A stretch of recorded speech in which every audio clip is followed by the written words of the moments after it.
Pemirsa, media sosial diramaikan dengan aksi asusila yang dilakukan dua mahasiswa di lingkungan kampus di kawasan Depok. Pembahasan mengenai LGBT ini memang mencuat belakangan ini dan propaganda LGBT kini perlahan terus meluas di Indonesia. Fenomena LGBT kembali menjadi perbincangan hangat di publik. Kaum LGBT belakangan ini makin berani untuk menentukan, mendeklarasikan preferensi dan juga orientasi seksual mereka. Pernahkah kalian bertanya-tanya mengapa isu LGBT ini selalu menjadi perdebatan di tengah masyarakat?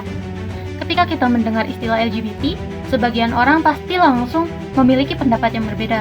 Ada yang menerimanya, ada yang menolaknya, dan ada juga yang memilih untuk tidak berkomentar sama sekali.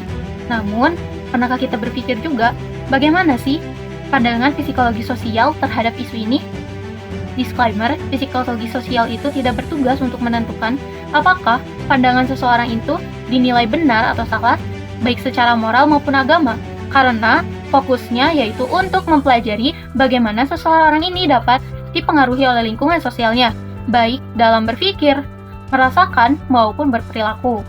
Dalam psikologi sosial sendiri, sikap dan tanggapan seseorang terhadap LGBT ini tidak muncul begitu saja, karena sikap tersebut dibentuk melalui proses yang sangat panjang, mulai dari pola asuh keluarga, pendidikan, nilai budaya, keberagaman agama, lingkungan pertemanan, media massa, bahkan pengalaman pribadinya sendiri.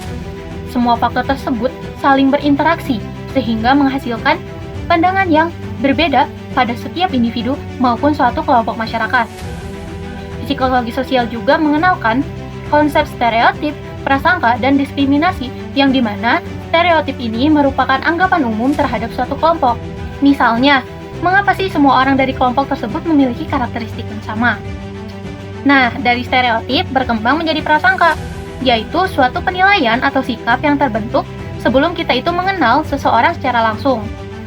Dan apabila prasangka diwujudkan dalam tindakan yang memperlakukan seseorang secara tidak setara hanya karena identitas kelompoknya saja, maka tindakan tersebut berubah menjadi diskriminasi.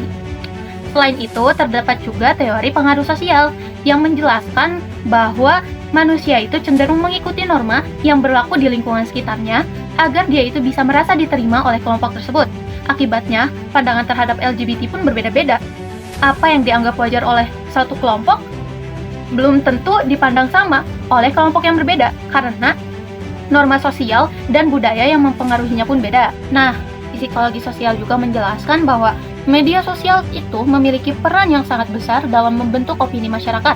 Informasi yang terus-menerus diterima melalui media sosial dapat mempengaruhi cara seseorang memahami suatu isu tersebut. Oleh karena itu, penting bagi kita untuk berpikir kritis dan dapat menyaring semua informasi agar tidak mudah terpengaruh oleh informasi yang belum jelas kebenarannya. Nah, sekarang gimana sih pendapat kalian mengenai isu LGBT ini? Tulis pendapat kalian di kolom komentar.